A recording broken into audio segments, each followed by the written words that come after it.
Today's self-defense tool is the Flashbang bra holster. It's a holster for carrying a concealed gun that is unique to women because it anchors to a bra, and well, men don't usually wear those. It's a hard Kydex thermoplastic clamshell with an attached strap that loops around the center front of the bra. The bra band holds everything against the chest and provides stability and concealment for the gun. Or that's the theory. Many people over the years have raised concerns about the safety and effectiveness of the flashbang, and I wanted to examine them on camera for you guys. Quick disclaimer though, Lisa Looper, who invented and makes the flashbang, is a friend of mine and wouldn't let me buy the holsters for this episode. This one is for this CERT-PP laser pistol. Thanks, Next Level Training. And it isn't a catalog item, so I couldn't just order one anonymously either. And I needed this particular one in order to be able to safely demonstrate these concepts for you without using a live gun. Nevertheless, Lisa agreed that I don't have to make any particular statements around the product. Like me, she wants solid information out there so that you can make informed decisions. Some caveats. I'm not going to talk about how well or comfortably you can conceal a gun with the flashbang. There are a lot of individual factors at play here, from the size and shape of your body to the size and shape of your gun. Flashbang has a number of videos online about concealment options with the holster, and you should consult with my friends over at Filster and Armed and Styled to learn about general concealment principles and mechanics that apply no matter how you want to carry a gun. I will say, though, you don't need enormous breasts in order to use a flashbang, so don't dismiss it just for that. Keep listening to find out more. I'm also not going to talk about whether a gun is the right choice for you or not. Instead, I'm going to assume that you've already thought about the legal aspects of using a firearm for self-defense and worked on the practical skills of actually learning how to shoot a gun in ways that will effectively stop lethal threats against you. This video is to help you decide whether this particular holster is a good idea for the gun that you've already decided to carry. Comfort and concealability are personal questions. Safety and effectiveness are more objective problems. For holsters, what matters at core is whether the product prevents accidental or negligent discharge of the firearm, makes it possible for the user to get the gun out in a timely manner, and allows the user to get the gun back into it while minimizing the risk of injuring themselves. A shocking number of carry products, especially those marketed towards women, fail at one or more of these criteria. In fact, one of my earlier claims to fame was an examination of the lethal lace product, and I've seen a number of similarly problematic ones over the years. So, the flashbang, which one is it? From a straight safety perspective, the holster is molded specifically to the firearm model it is intended to be used with and securely holds it inside a hard Kydex clamshell. A fair amount of force is necessary to release the gun from the holster. It can't just fall out, even when not actually worn. There are no gaps that a trigger could be pulled through. The leather strap is screwed to the Kydex and attaches around the bra with a one-way snap. That screw, by the way, definitely can use a little Vibratight to ensure it doesn't loosen through use. Assuming that the snap is used correctly and doesn't have too much wear, and it's attached to a sturdy and well-fitting bra, then the entire contraption should stay securely attached to the body. The snap is easily undone from that one direction, though. So we'll find out if that's a problem when it comes to close personal contact, like in a fight. There are claims out there that the flashbang requires the user to point the gun at her head or chest at some point during the holster carry or draw cycle. I can see why people would think that's so, but actually having hands on the holster seems to prove that wrong unless you're misusing that. Since that's true of all holsters, and it's relatively simple to use the flashbang correctly, I don't think that's a particular downside of this product. To show you how this works, I put a flashbang on with a CERT-PP pistol. Using a sports bra, I've got a camisole underneath. I'm sorry, you're not going to really get that flash show here. And then I'm going to demonstrate for you a little bit about how this works. To draw the gun, you have to pull your shirt up with your non-shooting hand, making sure to keep this elbow high so that you can't possibly sweep your upper arm as part of the cycle. You're going to dig your thumb behind the gun, and then you can pull the gun straight down in order to get the gun out of the holster. You then take that non-shooting hand and run it across your body to meet the gun, and then you come out and shoot in that two-handed stance as normal. As long as you keep this elbow up, And as long as you follow your hand around on your body to collect the gun, just as you would with any other holster method, then you don't have to really worry about pointing the gun at your body as part of the draw. Remember, the gun's parallel to your body and coming straight down, so it's not really pointed at your chest or at your head during any part of this process. However, because the gun is pointed across your body, you do have to be mindful of all the people down there. And you don't really want to point your gun at them unless you intend to. So there's a really easy fix for that, and something that anybody should know if they're using any kind of carry method that would point the gun across their body instead of straight down. That includes shoulder holsters, certain kinds of purse carry methods, things like that. There's a really easy fix. You turn your body towards downrange, and I'm going to call the camera downrange right now, and draw that way. And then you can twist your body or even keep your body twisted in order to shoot in that direction. So this gets a little bit more complicated when it comes to getting the gun back into the flashbang. And this is where I can see why some ranges and classes won't allow its use for very, very fair reasons. Can it be done safely? Yes, but it requires a fair amount of attention and practice. So let me show you what you need to know in order to use that flashbang safely to get the gun back into it. First of all, note that the holster is going to pull free from your bra as part of the draw stroke. That's normal and it's expected, and it's actually a really good thing to help you holster. The first thing you need to do is make sure the gun stays pointed in the direction that you want it to point in. And I'm just going to use that direction for right now. And you're going to work your body around the gun instead of working the gun into the holster. The first thing you want to do is align the top of the holster and the gun together. And in a semi-automatic, you're going to insert the back of the slide first. It's a little bit different with a revolver, which is what I use when I use this holster in live fire. But the principles are the same. You're going to insert part of the gun in, and you might have to move your body a little bit, and then you're going to pop the clamshell over the top of the holster. You just have to remember to keep that gun pointed in that direction of least consequence and keep your hand out of the way when you're doing that. With certain flashbang holsters, certain gun combinations, you might need to use that second hand in order to make this work. In those cases, you really want to make sure you come in behind the muzzle to reach the clamshell in order to push it over the gun. None of this is inherently any more dangerous than any other carry position. So whatever the flashbang might be or not be, it's not inherently more dangerous than, say, appendix inside the waistband or carrying inside the waistband and behind the hip. It's certainly no more prone to safety issues than a shoulder holster, which, while not considered ideal these days, it's still perfectly acceptable under certain circumstances. But who cares about having a gun on you if you can't get to it in time? Draw speed is a really popular metric for this problem. As you can already see, though, the draw out of a flashbang isn't terribly different than a draw out of any holster situated forward of the hips. The biggest difference is that some of the grip can end up behind the bra, so you need to drive your thumb up to it and behind it, much like drawing from deconcealment using a Filster Enigma and Rhett Neumayer's technique. You'll also need to twist your torso before you draw if you don't have an arc of safe direction from your side to the direction you need to shoot. In my experience, when I took the flashbang to class, and we'll get to that, getting it out of the holster and on target could be as speedy for me as my average classmate. However, the timing of the draw and the ability to get the gun out under stress, I think, is a little bit more challenging and a lot more important. Also an issue was reholstering when I felt some amount of pressure to not hold up the line while we're getting ready to move to our next repetitions.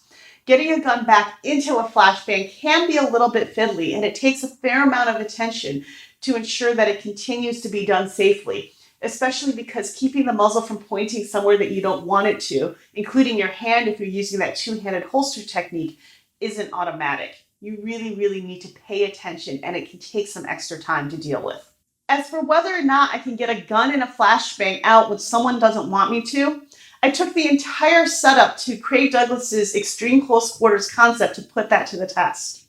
Those of you who are familiar with ECQC know that one of the main areas of instruction is accessing weapons in the entangled fight. In other words, getting your gun out when someone is already within arm's reach or even worse. Keep in mind, I've taken the class before and I've taken other related coursework, and I am a Brazilian Jiu-Jitsu blue belt. So I'm familiar with the ideas that he was teaching before I applied them to using it with a flashbang. After a half day on the range familiarizing myself with the flashbang draw and a half day reviewing fight concepts, I put the gear to the test. So I'm getting ready here for my first day of Extreme Close Quarters Concepts, ECQC, with Craig Douglas. And I just want to show you exactly what I'm doing with my setup so you know what to expect when you see the video.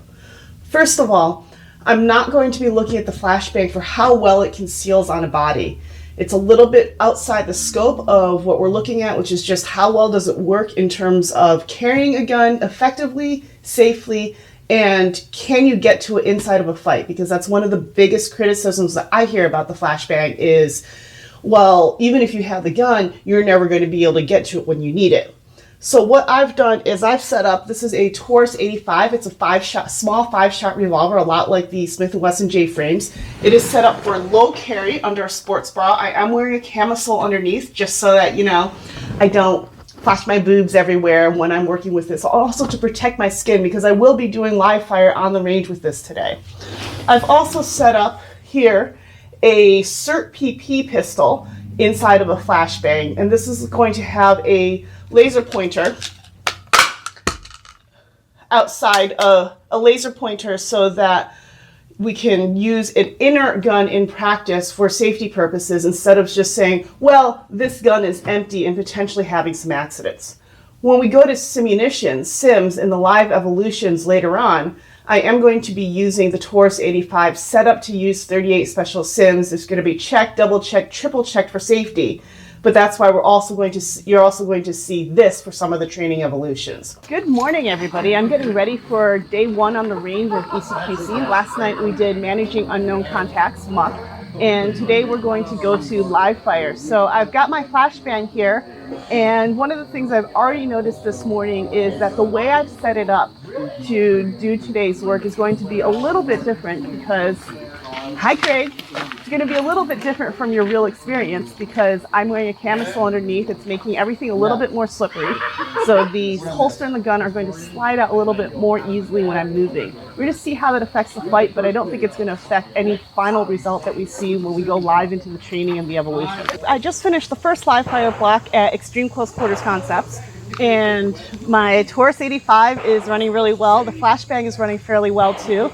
We've discovered a few little issues with it so far. Most of the time it's doing really well. I'm able to draw safely on it. I am situated on the end of the line so there's nobody to my left, so I don't have to turn down range and do all of that because there is a safe direction around me. That's something that we're going to explore a little bit later as we do some of the other drills. But as Craig says, this is a lot like doing it with the shoulder holster. We can do it safely in class. It works really well. The issue so far is if the holster kind of pops out from under the bra band before the draw, it kind of changes the direction that you have to do it. I think the best thing to do is just to keep pulling down on the gun to pop it out of the holster. The other thing is if you don't have a really, really strong, quick draw, it's getting hung up at the muzzle end, so you have to be careful about that. It really, really matters to get the gun out of the shell, to be really, really forceful, bring it down sharply. Other than that, the only issues we're running into is reholstering is a little bit fiddly. It's not like a standard appendix holster or hip holster that has a hold open mouth that you can just kind of look and pop your gun into. You do have to be a little bit more fiddly with it and make sure the shell opens around it. This is with the revolver though. With the semi-auto, I find that reholstering even one-handed is a lot simpler. So far we've been through, a bunch of rounds, working on the draw, working on, some basic marksmanship just to get warmed up for the day, and the flashbang is doing just fine. So we're gonna see how it goes for the rest of the class. So we've been doing some hands-on work here at ECQC, and I've already noticed one problem with the flashbang that I think might become an issue as we get a little bit more active. One of the things I've noticed is as we're moving around, getting really physical with each other, you can see right here, my flashbang has popped out from under the bra band, and it looks like this, which means, the grip is a little easier to get to, but since the draw is supposed to come straight down out of the clamshell, I'm not sure what's gonna happen when I try to access this in the middle of a fight. So this is my one-on-one evolution with an opponent who was about my size, my strength, and also had some experience with the in-fight weapons access problem, as we call it, and has some jiu-jitsu skills, though admittedly not quite as much as mine. So we're a fairly evenly matched opponent. Our start position puts me in an immediate disadvantage, and she capitalizes on that right away. By the rules of the game, she can only go after my gun if she sees it or feels it, which she did not. Ultimately, you see that I'm able to keep my gun, get her under control, draw, perhaps not as cleanly as I would like, and that's one of the problems with any draw stroke, and that's why we train them so specifically in order to minimize problems. But either way, I draw, and I shoot her with my SIRT pistol. I survived all 3 days of ECQC using a flashbang in a bra holster, and this was a really exciting ECQC because we had a quarter of the class of women. So I'm going to ask a couple of them what they thought of the flashbang after seeing it in action. So I've got Jess here. Hello. So tell me, what do you think now? Well, Actually, let's start with, what did you think before when I showed up and said I'm going to use this contraption during the class? honestly, I thought she's never going to get this thing out. It's not going to work under stress with multiple opponents. I thought there's just no way. That's what I thought. And now? I had a flashbang 8 years ago that I ended up not using. It retired into my bin of retired holsters. That every single concealed carrier has. If you have one, don't feel bad. So do I. And it actually made me rethink using a flashbang because you were able to employ it in multiple situations. I was pretty impressed. And I think it may not answer every situation, but there are plenty of situations where it could be used effectively. I very often am not wearing a belt where I can still carry the way I want to. And so it definitely has a good place. And I'm rethinking utilizing one now. Awesome. Well, we'll see what some of the other ladies think, but I think that the conclusion here surprised a lot of us, and I think it's going to surprise you too, so let's see. So I've got Audrey here, who you might see footage of me actually fighting, and she gave me a really, really good fight. So what did you think about the flashbang when I showed up with it?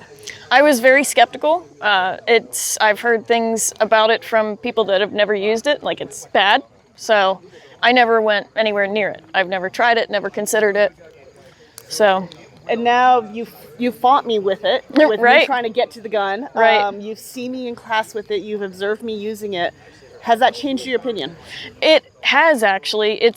I would consider it. I would have to obviously use it myself to get a really good feel for it and understand it a little bit better and how it works on my body, because everybody's body is different, of course, and that's why women have so much trouble finding options. That's absolutely true. But I love that it is another option for me. So now that I've seen you use it, I mean, you deployed it on the ground, fighting situations. It did great in live shooting just on the range. So awesome. I would definitely consider it now at this point. I'm not trying to make an ad for Flashbang here, but I think we were all a little surprised on how well it did. So you're welcome. Right. As you can see, there's nothing inherent to the flashbang that makes it impossible to get to when someone is attacking you. More, the holster and gun stayed in place throughout, even though I had a slick camisole between the holster and my skin. It was not discoverable in any particularly unique way, and in fact, folks in the class commented that even though I wasn't working hard on the concealment aspect, the very location of the gun meant that it wasn't obvious to them most of the time. I did have the holster and gun pop out with some types of movement throughout the day, but not here in the midst of a struggle. That means not only did it stay concealed as it was when I began, but it was exactly where I expected it to be when I needed it. At no time did the snap and strap ever become undone, even with that one-way snap that I was concerned about. So no matter how hard we worked, the gun always stayed on my body. So, 4.5 on her own verbs for the Flashbang bra holster. It's as much of a surprise to me as it may be to you. It's safe, it can perform in standard and adverse conditions, but it might not be appropriate in all situations, and you definitely need to know how to use it as well as be aware of its limitations and downsides. You can't just strap one onto any bra and think you now have a gun to respond to an attack. You have to learn and practice using it, including when and how to get to it in an actual fight. But it's possible. Since that's just like any other carry methods that's generally considered safe and effective, it's a pass for me.